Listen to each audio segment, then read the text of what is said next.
Gangster Nayeem కేసులో ED దర్యాప్తు ముమ్మరం చేసింది. నయీం పెద్ద మొత్తంలో అక్రమ ఆస్తులను కూడబెట్టినట్లు గుర్తించింది. నయీంకు సంబంధించిన 35 ఆస్తులు జప్తు చేసేందుకు చర్యలు తీసుకొనుంది.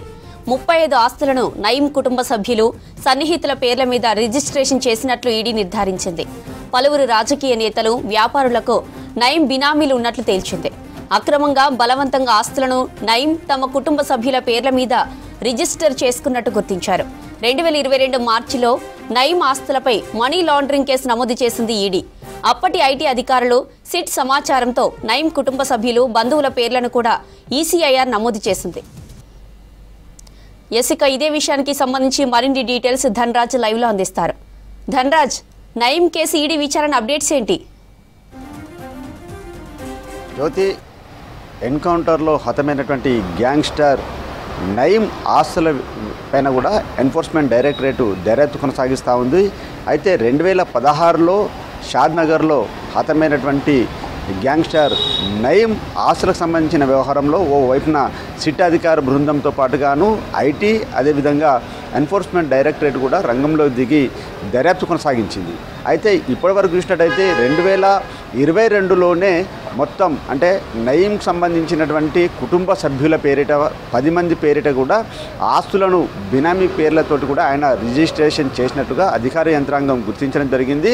ఆ తర్వాత చూసినట్టయితే వందలాదికి సంబంధించినటువంటి ఎకరాల భూములను, అదేవిధంగా బంగారము, ఆస్తులకు సంబంధించిన విలువనన్నిటిపైన కూడా మొత్తం సిట్ లెక్క కట్టడం జరిగింది. ఆ తర్వాత ఐటీకి సంబంధించినటువంటి అధికారులకు కూడా ఆ ఇన్ఫర్మేషన్ ఇవ్వడం జరిగింది. ఐటీ అధికారులు కూడా పలుసార్లు ఎవరైతే నయీం సంబంధించినటువంటి అతని భార్య కావచ్చు, అతని కుటుంబ సభ్యులు, అతని అత్తతో పాటుగాను బామ్మర్దులు పేర్లు కూడా ఇందులో ఈసీఐఆర్ ఆధారంగా కూడా వారికి కూడా నోటీసులు పంపడం జరిగింది.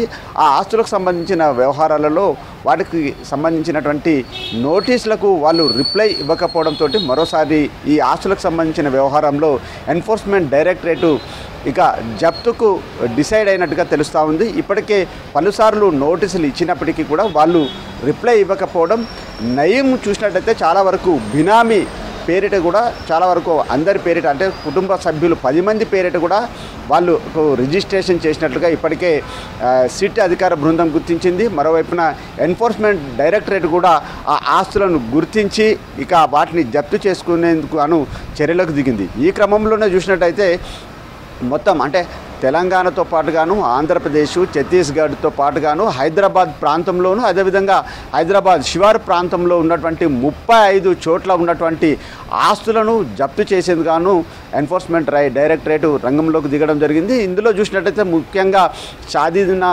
బేగంతో పాటుగాను హసీనా బేగం వారికి సంబంధించినటువంటి కుటుంబ సభ్యులు 10 మంది పేర్లు ఇప్పటికే ఈసీఐఆర్లో పేర్లు ఉన్నాయి.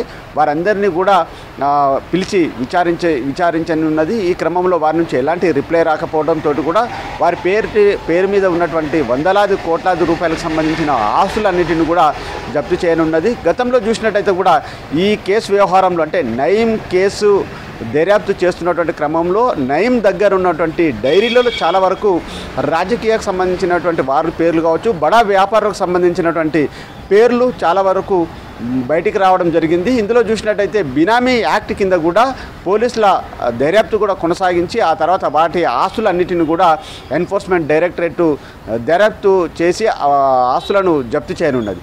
ఇక ముఖ్యంగా చూసినట్టయితే 2016 ఎన్కౌంటర్లో గ్యాంగ్స్టర్ నయీం చనిపోయిన తర్వాత ఆయన చాలామంది బినామీ పేర్లు అంటే రాజకీయ నాయకులు కావచ్చు, బడా వ్యాపారవేత్తల పేరు మీద కూడా చాలా ఆస్తులను కూడబెట్టి వారికి రిజిస్ట్రేషన్ చేసినట్లుగాను అధికార యంత్రాంగం, దర్యాప్తు సంబంధించినటువంటి ఏజెన్సీలు కూడా గుర్తించడం జరిగింది. ఈ క్రమంలో చాలా వరకు పొలిటికల్గా పెద్ద చర్చ కూడా కొనసాగింది.